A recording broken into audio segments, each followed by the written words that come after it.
네, 오늘 하나님의 말씀 속에서 사도행전 19장의 말씀이지만은 사실은 에베소에 관한 말씀입니다. 우리가 수요일 날 에베소를 강해하면서 뭔가 이렇게 에베소에 관한 전체적인 어떤 윤곽의 모습을 한번 은혜를 나눠보자 하는 그런 생각 속에서 바울이 선교 여행을 다닐 때에 2차 여행을 마치고 이제 돌아가면서 에베소에 브리스길라와 아굴라를 남겨두고 바울은 이제 예루살렘으로 돌아가게 되죠. 그러니까 갱그레에서 서운을 했기 때문에 머리도 깎고 예루살렘으로 갑니다. 근데 그 에베소에서 브리스길라 아굴라가 있을 때에 누가 있었냐면 알렉산드리아 출신 아볼로라는 사람이 있었습니다.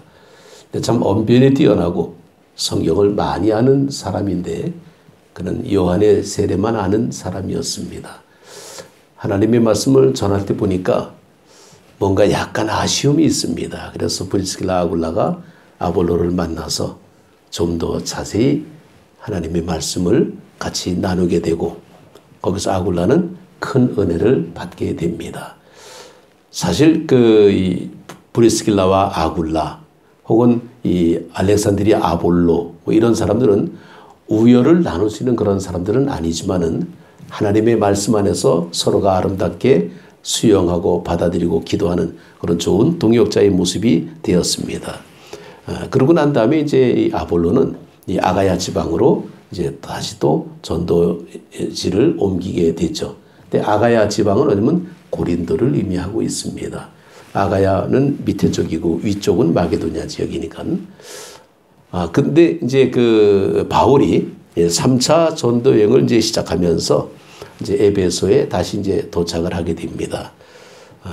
시리아 안디옥에서 혹은 고린도에서 정말 여러 시간을 여러 해를 말씀을 가리킨 것처럼 에베소에서도 이 그 바울은 참 많은 시간을 여기서 보내면서 말씀을 가르치는데 대략 한 3년 정도를 안디옥의 에베소에서 머물렀다 그럽니다. 자, 근데 그 에베소에서 하나님의 말씀을 가리킬 때에 누구를 만나냐면 정말 그 이 아볼로에 의해서 성경 공부를 했던 그 제자들을 만나게 됩니다. 근데 아볼로에게 받았던 사람들은 뭔가 부족함이 있었다 그랬죠. 바로 요한의 세례만 알던 사람들이었기 때문에 바울은 그들에게 이렇게 질문합니다. 너희가 믿을 때에 성령을 받았느냐? 굉장히 알지도 못하고 이해하지도 못하는 그런 질문을 받을 때 난처한 그들을 발견하게 됩니다. 그래서 이들에게는 부족함이 있구나. 그리고 새로운 하나님의 교회, 생명이 되는 정말 성령의 말씀을 가르치게 되고 정말 그들에게 기도하고 안수할 때에 성령이 임하는 놀라운 역사가 에베소에서 시작이 됩니다. 이 바울은 그 에베소에서 회당에서 하나님의 말씀을 가르치는 것이 그들의 습관입니다. 왜냐하면 회당은 유대인들의 모이는 공동체이기 때문에 그래서 회당에서 하나님의 말씀을 가르치는데 거기 듣던 많은 사람들 가운데는 일부는 바울의 말씀을 경청하면서 받아들이는 사람이 있는가 하면 일부는 어디서 저렇게 해괴한 얘기를 하느냐 도무지 이해가 안 된다. 넌 뭔가 좀 잘못됐다. 그러고 반대하는 사람이 등장하게 됩니다. 왜냐하면 율법적으로 볼 때에는 복음을 이해하기가 어렵습니다. 그래서 예수님을 믿는 사람들은 정말 복음 안에 이 율법 안에 있는 복음의 역사 속에서 믿음으로 받아들이지만은 그렇지 못한 유대인들은 율법에 남아있는 모습 가지고는 예수님을 영접하기가 어려운 그런 모습이 되죠. 그래서 거기서 회당에서 쫓겨나게 됩니다. 그래서 이제 어떻게 보게 되면 이 바울이 좀 이제 그 에베소에서 이제 나눠지는 어떤 그런 과정 속에 이 사진에 나오는 이 그림이 두란노 서원입니다. 여기가 그 두란노 서원은 저도 에베소 가서 여 앞에 사진도 찍어봤는데 이 두란노 서원이 이렇게 생겼습니다. 그래서 이제 역사적인 고증으로 사진을 남겼는데 이 두란노 서원은 이 에베소라는 이 자체는 어떤 도시냐 하게 되면 로마가 이쪽 지역을 지배하면서부터 에베소는 굉장히 두각을 나타내기 시작을 하는, 그래서 많은 교통의 요새지가 되면서 이곳에서 많은 사람들의 어떤 그런 모습이 이렇게 모이는 지역이 되게 됩니다. 그래서 정말 무역을 하는 사람들도 에베소를 통해서 많은 무역을 하게 되고, 그래서 이쪽은 굉장히 당시에 보게 되면 로마 시대에 로마나 알렉산드리아나 안디옥이나 에베소나 로마의 4대 도시 가운데 하나가 되는 곳이 에베소였습니다. 상당히 큰 지역입니다. 그리고 이 에베소는 당시 소아시아 지역의 수도 역할을 하고 있었습니다. 상당히 큰 지역이 되다 보니까 이곳에는 그리스 시나 또 철학자 이런 사람들이 많이 있었습니다. 그래서 이 두란노 서원은 사실은 어떤 곳이냐면 이 철학이나 수사학이나 이런 곳에서 공부하는 이런 서원의 모습인데, 이 지금 현재 이 에베소의 위치는 어디냐면 옛날 말로는 터키라 그러죠. 이 튀르키예 지역은 상당히 날씨가 덥습니다. 그러니까 시간적으로 볼 때에 낮에는 너무 뜨거우니까 일을 못하고 11시부터는 한 2시간 정도 밥을 먹고 그 다음에는 낮잠 자고 오후 4시쯤 돼서 다시 일을 하는 이런 시스템의 모습이 있었는데, 바로 이때에 바울에 의해서 정말 많은 은혜를 받은 사람 가운데 한 사람이 이 두란노 서원을 빌려주게 됩니다. 오늘날로 말하면 학원입니다. 학원. 그렇기 때문에 임시 대여를 하는데 이미 여기는 철학을 가르치고 수학을 가르치는 이런 학원이 되다 보니까 바울이 쓸 수 있는 시간은 언제냐면 이들이 쓰지 않는 시간, 빈 시간, 다시 말해서 밥 먹는 시간과 낮잠 자는 시간, 이 시간대를 이용해서 바울은 여기서 하나님의 말씀을 가르치게 됩니다. 그런데 이 두란노 서원에서 하나님의 말씀을 한 2년 정도 가르치게 되는데, 이때 구성원들은 3분의 1 정도는 노예였고 나머지는 하류층 사람들이었습니다. 그러니까 상당히 당시는 사회적 약자들이 모였던 지역이었고, 하나님의 말씀을 가르치는데 그럼 이들은 언제 밥을 먹습니까? 언제 낮잠을 잡니까? 아마 요즘식으로 말하면 도시락 들고 와가지고 김밥 좀 먹고 그리고 열심히 성경 공부하다가 다시 일터로 가야 됩니다. 노예는 주인이 시키는 일을 하지 않으면요, 잘못하면 죽을 수도 있습니다. 노예라고 낮에 이렇게 시간 내갖고 여기 나와서 한가게 성경 공부하는 사람은 아무도 없었다는 거예요. 자기 일은 철저하게 준비하면서 열심히 하고 낮에 시간을 짬을 내서 두란노에 나와가지고 하나님의 말씀을 공부하고 그리고는 다시 일터로 돌아가서 일하는 사람들이 두란노 서원의 출신들입니다. 그러니 이들은 얼마나 빡빡한 시간을 보냈으며 얼마나 힘들게 어렵게 성경 공부를 했을까라는 겁니다. 여기서 한 것이 제자 훈련이었어요. 바로 이 바울은 제자 훈련을 통해서 이들을 변화시키기 시작했고, 바로 이들을 통해서 아시아 지역에, 소아시아 지역에, 다시 말해서 요한계시록 2장에 나오는 7교회가 바로 여기서부터 태동이 됩니다. 바로 그 중심이 에베소였습니다. 이 에베소에서 하나님의 말씀을 가르치는 정말 그들, 이 바울의 어떤 열정의 모습, 참, 그런데 정말 이 말씀을 가리키는 이들에게 그냥 편안한 어떤 그런 모습이냐 그러면 오늘 말씀을 다 읽지는 않았습니다만은 이 말씀이 있다 보게 되면 여기 이런 일이 나오게 됩니다. 자, 19장 8절에 보게 되면 바울이 회당에 들어가 석 달 동안 담대히 하나님의 나라에 관하여 강론하며 권면하되, 그러니까 석 달 정도 회당에서 말씀을 강론할 때에 어떤 사람들은 마음이 굳어 순종하지 않고 무리 앞에서 이들을 비방하거늘 반대자가 나오게 됩니다. 그러니까 바울에게는 하나님의 말씀을 전할 때 박수치고 좋아하는 사람도 있었지만은 처절하게 반대하고 저항하는 사람도 많이 있었다라는 것을 볼 수 있습니다. 자, 그래서 이제 두란노 서원으로 따로 나와서 이제 강론이 시작이 되는데 10절에 보게 되면 2해 동안 이같이 하니 아시아에 사는 자는 유대인이나 헬라나 다 주의 말씀을 듣더라. 하나님의 말씀을 가르치는 이 일이 벌어질 때에 바울은 오늘날로 말하면 신유 능력자가 아닙니다. 다시 말해서 바울은 오직 말씀만 가리키는 제자 훈련에 충실했던 사람이었습니다. 그런데 하나님께서는 그에게 놀라운 역사를 보여주는 이유가 있었다라는 겁니다. 왜냐하면 에베소라는 이 지역은 우상의 도시였고 당시 아뎀이라는 신을 믿는 그런 아주 엄청난 우상들이 많이 있었습니다. 그 신상을 깎아서 만들어서 파는 그런 사람들이 많이 있었다라는 거죠. 이때 바울이 유명한 말을 합니다. 사람이 만든 것은 신이 아니다라고 말씀합니다. 이 에베소에 가게 되면요, 지금은 이제 두란노선 사진만이지만은 쭉 내려가다 보게 되면 헤라클레스 문이라고 이렇게 나옵니다. 두 문이 나오는데 갑자기 문이 좁아져. 헤라클레스 기둥이 두 개가 딱 있습니다.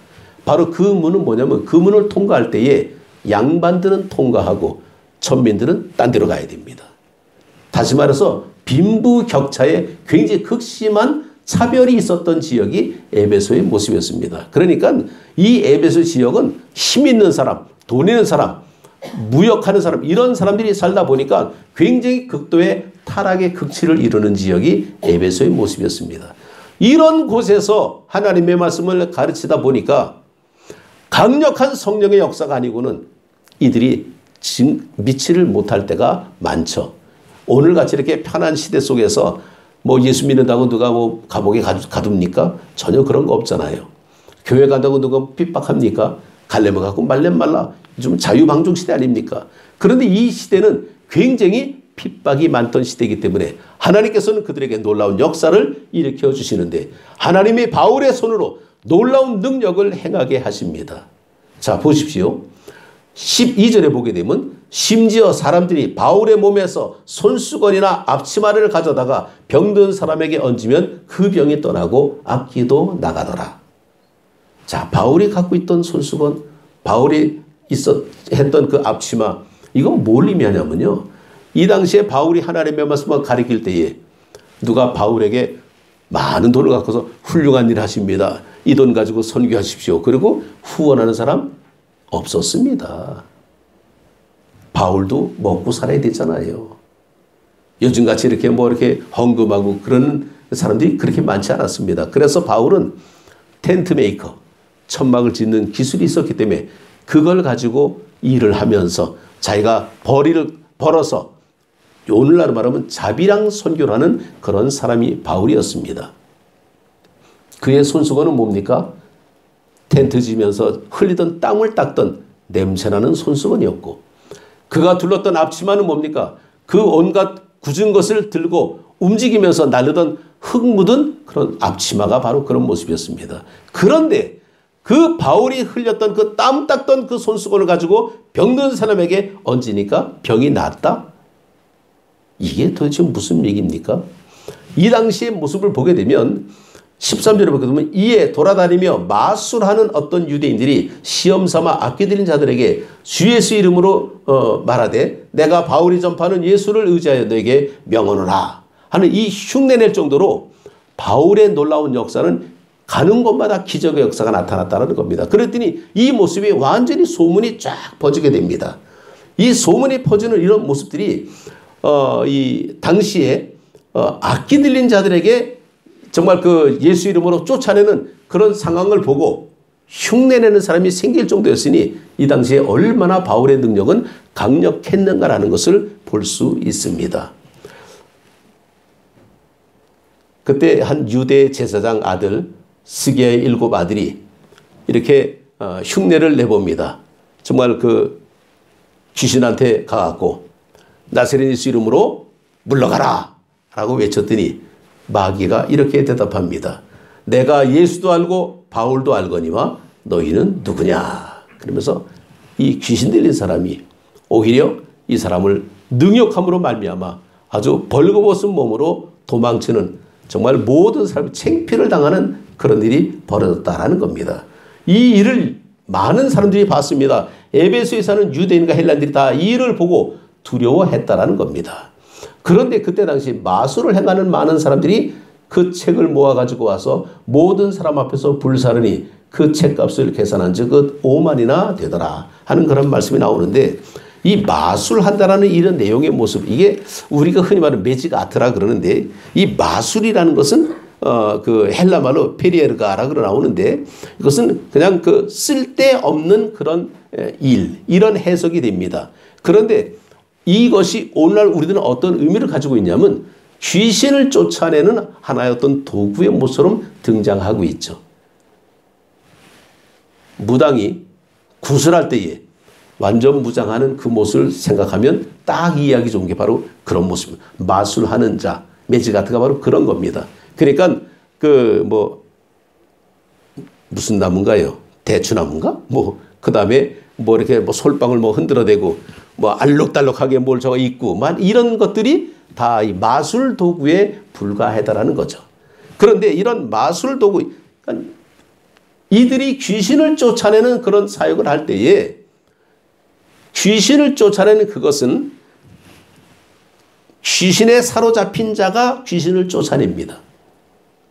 이제 이걸 하이라키라 그러는데, 이 귀신 들린 자들도 서열이 있습니다. 왕귀신이 있고 중간귀신이 있고 쫄따구 귀신이 있습니다. 그러니까 쫄따구 귀신은 그냥 지저분한 일만 하고 다닙니다. 근데 조금 힘센 귀신이 오게 되면 쫄따구 귀신은 꼼짝 못합니다. 이 귀신들의 서열, 이 하이라키를 통해서 귀신을 쫓아내던 사람이 바울은 예수 이름으로 그들을 쫓아내니까 귀신들의 왕인 줄 알고, 완전히 정말 어떻게 하면 우리가 저 기술을 좀 살까, 저 테크닉을 좀 살까 이러면서 바울을 쫓아다니고 있었다는 겁니다. 당시 사람들의 의식 구조가 그렇다라는 거였죠. 왜냐하면 이 에베소라는 이 지역은 유럽 지역인데 사람들의 신의 생각의 모습은 동양적인 모습이 많았다 그럽니다. 그래서 이들의 우상의 모습, 만들어 놓은 우상의 모습은 인도 우상하고 비슷했다 그래요. 그러니까 그들의 정신세계는 아시아적인 모습이 많습니다. 그러면 아시아 쪽의 정신 상태는 뭐냐? 무속신앙이었다는 거죠. 오늘 우리들이 말하는 무속신앙, 샤머니즘. 우리나라도요, 아직도 지금 이것이 버젓이 행해지고 있다 그럽니다. 강남 사거리에 가게 되면 사주팔자 보는 집들이 굉장히 많답니다. 타로점 집들이. 굉장히 그것이 흥황하고 있다는 거죠. 저도 관심 있어 한번 인터넷에 한번 검색해 봤더니 무지하게 많이 나오더라고요. 아주 거기 나오는 그 내용들 보게 되면 아주 정말 놀라운 어떤 그런 모습이 많습니다. 이별운, 재회운, 성공운, 그 다음에 무슨 재물운, 직업운, 평생사주, 궁합, 운명, 아주 제목도 찬란합니다. 그래서 이 사람들이 그런 어떤 그 모습을 차려놓고 정말 많은 사람을 이렇게 유혹하고 있는데, 첨단 시대를 걸어가는 지금 오늘 우리들도 지금 가끔 뉴스에 보게 되면 그런 일이 뉴스에 나오죠. 어느 그 행사에 그 개업할 때, 오픈할 때 돼지머리 갖다 놓고 고사를 지내더라라는 얘기가 심심찮게 나옵니다. IT 기업도 그거 하겠더라고요. 그리고는 우리나라의 어떤 정서적인 문화가 정말 좀 억울한 일을 당하거나 그렇게 되면 꼭 등장하는 게 한풀이입니다. 살풀이라 그러죠. 굿판이 등장하고 있습니다. 근데 이것은 문화라는 명목으로 이것이 장려되고 있죠. 돈 지원받아 가면서 그 일을 하고 있습니다. 근데 우리는 그냥 무담담하게 바라볼 때가 많습니다. 이게 굉장히 영적으로는 아주 굉장히 우리가 경계해야 될 부분들입니다. 그런데 이 에베소는 바로 그런 일들이 엄청나게 많았다라는 거죠. 그렇기 때문에 보니까 지금 우리 시대나 정말 에베소 사회 시대나 영적으로 혼잡한 것은 지금도 마찬가지라는 거죠. 물론 힘들고 어렵고 그런 걸 당하면 우리도 안타깝죠. 대표적인 케이스를 보게 되면 세월호 사건 나고 이태원 사건 나고 할 때에 거기 등장하는 것이 한풀이가 많이 등장하고 있죠. 공감은 되지만은 우리는 그것은 거부해야 됩니다. 이것은 영적으로 굉장히 우상의 어떤 그런 모습이고 귀신의 장난이라고 볼 수 있습니다. 한류가 아니에요. 뭐 구미호, 도깨비 뭐 이런 것이 한류문화, K문화라 그래가지고 막 만들어내고 막 그럽니다. 이게 우리는 재미로 우리가 볼 수 있을지 모르지만은 그러나 결국은 우리가 영적으로 볼 때는 상당히 경계될 부분들이 너무나 많다라는 겁니다. 바로 바울은 정말 그런 시대 속에서 하나님의 말씀을 증거할 때에 강력한 성령의 역사가 나타남으로써 그들이 우리가 하던 이것이 뭔가 잘못됐구나 그래가지고 다 갖고 와서 그 책을 모아가지고 와서 불을 살렸는데 은 5만이나 그러는데 이 은 5만 그러니까 대략 감이 안 잡히죠. 그래서 제가 한번 주석을 찾아봤습니다. 그랬더니 오늘날 시대로 말하면 100억 정도가 돼요. 말이 안 돼. 이렇게 많은 우상의 모습들이 불태우고 있었다는 것을 우리가 찾아볼 수 있습니다. 그러나 이런 곳에 하나님의 놀라운 역사가 더 강력하게 나타났다는 것은 결코 우연이 아니라는 겁니다. 에베소의 영적 가치는 어디 있을까요? 하나님을 믿는 사람들이 순결하게 하나님을 믿을 때 전심을 다해서 하나님을 믿었다라는 겁니다. 그냥 어영부영 대충 믿은 것이 아니라 밥 먹을 시간까지도 쪼개가지고 그들은 와서 하나님 앞에 모여서 예배하면서 성경 공부하고 철저하게 무장하고 잘못되면 죽을 수도 있는 그런 상황 속에서도 믿음을 버티고 지킬 때에 바로 소아시아의 7교회가 퍼져나가게 된 것은 이걸 누가 우연이라 그럴 수 있겠습니까? 하나님의 역사는 정말 엄청난 모습입니다. 그래서 마지막 그 20절에 보게 되면 이와 같이 주의 말씀이 힘이 있어 흥왕하여 세력을 얻으니라 하는 말씀이 나오는데 정말 이와 같이 주의 말씀이 힘이 있어 흥왕하여 세력을 얻는다라는 이 말씀을 영어 성경으로 이렇게 보니까 in this way the world 정말 하나님의 말씀의 능력이 길이 된다라는 것을 여기서 볼 수 있습니다. 그래서 거룩한 능력이 될 때 이 복음의 역사가 퍼져나가게 된다는 거죠. 하나님의 능력은 어디서 나옵니까? 하나님을 믿는 신앙에서 나오고 있습니다. 이 바울은 그런 처절한 어떤 모습으로 하나님의 말씀을 증거한 것을 볼 때에 이 에베소라는 기점은 우리가 흔히 안디옥만 생각하고 있지만은 에베소도 역시 복음의 전초 기제가 되었다라는 것은 요한계시록에 나오고 있습니다. 오늘 우리들의 신앙생활의 어떤 그런 모습을 보면 사실 이들의 어떤 그런 베푼 기적의 어떤 그런 역사는 이게 오늘날 이것이 이해할까 하는데 지금 이 시대도 동일하게 역사하게 등장하고 있습니다. 단지 우리가 이 영적인 세계를 볼 때에 영적인 세계는 영적인 실력자를 찾고 있습니다. 영적인 실력자는 교회 직급이 아닙니다. 목사, 장로, 권사, 집사 이게 영적인 실력자가 아니에요. 영적인 실력자는 영적인 능력이 있는 사람이 실력자의 모습입니다. 우리가 영적인 힘이 있을 때에 강력한 역사가 나타나는 거지 내가 직분이 있는 어떤 모습에서 하나님의 말씀을 증거하다라고 할 때에 힘이 없는 사람이 얼마나 많은지 모릅니다. 경건의 모양은 있으나 능력은 없는 사람들이 참 많습니다. 그러니까 우리가 진짜와 가짜의 모습을 놓고 볼 때에 지금 이 나주 지역에도 이 이단이 많고 사이비가 많은 이유는요. 지금 이 기존 우리 교회가 힘을 쓰지 못하기 때문이라는 겁니다.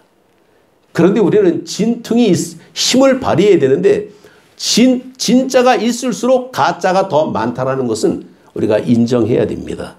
진짜가 있기 때문에 가짜가 있는 겁니다. 가짜 때문에 진짜가 있는 거 아닙니다. 하나님의 말씀이 선포되는 이 교회가 있기 때문에 독보석 같이 이단들이 등장하고 있는 겁니다. 우리는 그것을 경계해야 되죠.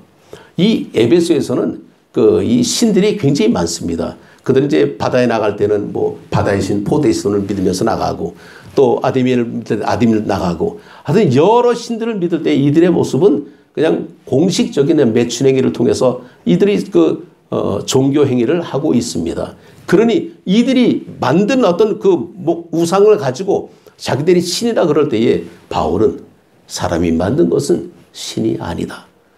전가 하나님의 말씀으로 그것을 물리칠 때에 귀신이 먼저 알아보고 정말 도망치는 것을 우리가 볼 수 있습니다. 그런데 지금 우리는 반대로 귀신을 무서워하잖아요. 우리가 도망치려고 그러잖아요. 귀신이 도망쳐야 되는데 우리가 도망치고 있습니다. 우리는 이 당당하게 하나님의 말씀으로 무장하고 서야 됩니다. 전쟁에 나갈 때에 빈 총 들고 나가면 겁부터 납니다. 그런데 무기가 완전 무장 채워져 있으면요, 겁이 나지 않습니다. 더군다나 훈련 잘 받은 사람은 전쟁에서 승리를 가감하고 나갑니다. 바로 우리가 하나님의 말씀을 온전히 제대로 여기서 성경 공부를 통해서 제대로 훈련이 된다면 우리는 영적 세계는 정말 하나님의 놀라운 역사 속에서 큰 은혜가 있게 되는 것을 볼 수 있습니다. 미래를 바꾸려면 지금 바꿔야 됩니다. 얼마 전에도 그 축구팀이 뭐 이렇게 져가지고 그 인천공항 이렇게 들어오는데 많은 사람들이 왜 실력이 왜 저거냐, 뭐 감독이 왜 그러냐, 뭐 여러 가지 얘기들을 많이 하죠. 뭐 어쩔 수 없죠. 이미 졌으니까. 그러나 졌다고 끝납니까? 전지훈련 가야 되잖아요. 이 해마다 우리 그 프로팀들 보게 되면요, 전지훈련들 가가지고 뭐합니까? 야, 전지훈련 가서 우리가 놀다 오자. 아닙니다. 치열하게 훈련합니다. 그 다음 시즌을 준비하기 위해서 엄청나게 노력하고 훈련하고, 그리고 그 다음 시즌을 대비해서 훈련하고 있습니다. 그런 과정 속에서 그들은 정말 실력이 넘치는 것을 볼 수 있습니다. 그냥 작은 것에 우리가 연연해가지고 큰 걸 놓치면 안 된다는 거죠. 지금 신앙생활 한다고 하면서 우리가 이것다고 저것다고 온갖 거 다 하면서 믿음 생활을 하겠다? 천만의 말씀입니다. 언젠가 되겠지? 진짜 거짓말입니다. 안 됩니다. 우리는 끊을 건 끊어야 되고 우리가 이을 건 이어야 됩니다. 생업을 우리가 포기할 수는 없습니다. 믿음 생활 한다고 내가 하나님 앞에 열심히 충성한다고 생업 팽개치고 믿음으로 나갑니까? 아니에요. 예전에 그 어떤 여호와 증인들이 열심히 그냥 뭐 전도한다고 이 아줌마들 몰려다니면서 막 사람들에게 전도했습니다. 근데 그 사람들 집안 꼴은 뭐가 됩니까? 아침부터 열심히 화장하고 나와가지고 하루 종일 돌아다니는데 집안 꼴은 엉망이에요. 그건 누가 그걸 좋다 그럽니까? 아닙니다. 우리는 그런 모습은 우리는 배제해야 됩니다. 정말 이 바울처럼 누가 도와주고, 물론 바울의 후원자 많습니다. 목숨까지 걸겠다라고 하던 브리스길라 아굴라 같은 그런 협력자들도 있습니다. 우리가 성경 보게 되면 바울의 동역자들이 굉장히 많고 바울이 뭐 한다 그럴 때 열심히 후원하는 사람들 많았습니다. 그러나 바울은 결코 거기서 멈추지 않았다는 거죠. 자기가 할 일은 자기가 하는 사람이었습니다. 정말 그래서 그의 손수건 앞치마라는 것은 액세서리가 아니라 그가 흘린 그 땀, 그가 묻힌 그 여러 가지 어떤 그런 오물들, 이런 것들이 있는 그 현장 속에서도 하나님의 능력이, 기적이 나타난 겁니다. 아마 오늘날 같으면 바울의 손수건 경매로 나오면 이게 얼마짜리가 될까? 바울의 앞치마 경매! 그렇게 아마 다 살라 그러겠죠. 앞치마가 능력 행하는 거 아닙니다. 손수건이 뭐 별겁니까? 손수건이 뭐 수백 장 갖다 놓으면 아무 소용 없습니다. 하나님의 능력이 있어야 됩니다. 우리는 겉모습만 그리스도인이 아닙니다. 지금 이 교회가 요즘은 세상 사람들에게 많이 정말 그 우스운 꼴도 많이 당하고 조롱도 없지 않아 당합니다. 그렇다고 우리가 기죽어서 아무것도 못한다고 그럴 수는 없습니다. 그럴수록 우리는 더 진실하게 하나님 앞에 기도하면서 하나님의 시간을 우리가 찾아야 됩니다. 우리는 정말 하나님의 은혜 속에서 순종하는 어떤 모습으로 나아갈 때에 주님께서 놀라운 역사를 우리에게 보여주실 겁니다. 바울이 처음부터 그렇게 놀라운 귀신을 쫓아내고 죽은 자를 살리고 이런 능력을 행하는 어떤 사람이 아니라 바울은 철저하게 말씀을 증거하는 사람이었고 말씀을 가르치는 사람이었습니다. 우리는 내가 하는 일에 최선을 다해서 우리가 정말 그 감당해 나갈 때에 하나님께서 우리 모든 것을 책임져 주신다는 겁니다. 믿음의 삶의 모습은 이런 영적 가치에서 발견할 수 있어야 됩니다. 로마의 4대 도시 가운데 하나, 로마, 알렉산드리아, 안디옥, 에베소. 우리는 그 중에 네 번째, 세 번째, 뭐 몇 번째가 될지는 몰라도 우리도 안디옥의 영적 가치 제가 한번 찾아보겠습니다. 과연 영적 가치가 어디 있을까? 모양만 있으면 아무 소용 없습니다. 그림만 있으면 아무 소용 없습니다. 건물만 있어도 아무 소용이 없습니다. 정말 여기 하나님의 능력이 나타나야 그게 진짜입니다. 믿음은 역사가 나타나는 게 믿음이지 믿음이라는 말로만 떠드는 게 믿음이 아닙니다. 사랑은 그냥 공한 메아리가 아니라 사랑엔 헌신이 뒤따라야 됩니다. 소망 가운데에 우리가 열심히 하나님 앞에 믿음 생활할 때에 우리의 삶의 모습이 에베소 같은 그런 존재, 그런 의미, 영적 가치를 느끼게 되면 바로 우리 이곳이 하나님의 집이 되고 여러분의 가정이 하나님의 집이 됩니다. 하나님이 함께 하시는 곳이 하나님의 집이죠. 하나님이 함께 하실 때에 능치 못함이 없음을 우리는 볼 수 있습니다. 오늘 이 시간 우리는 정말 하나님의 은혜 속에서 정말 복음의 전진기지가 돼서 하나님의 놀라운 능력을 발휘했던 이 에베소, 아볼로를 통해서, 바울을 통해서 끝난 것이 아니라 그 뒤는 디모데를 통해서 이어지고 있었습니다.